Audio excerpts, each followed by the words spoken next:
What we do is we line up our tractor so it goes right in the center of the row. Wheels will go into the furrows, and then we'll drop the potato digger right when we start digging.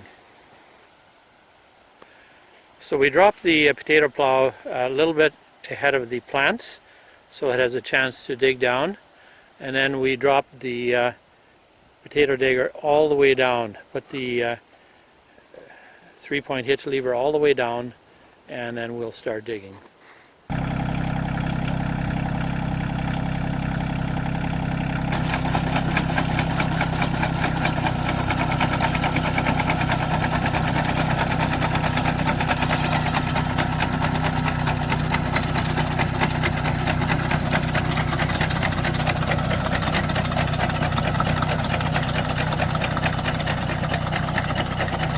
We've slowed the tractor down to an idle, and you can regulate your shaker speed that way.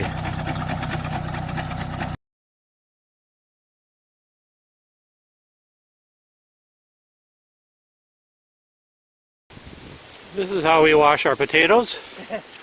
Have them on a screen, wash the dirt off, raise the platform up a bit and wash them from the bottom. And then we'll let them dry and put them into crates and put them into the cold storage.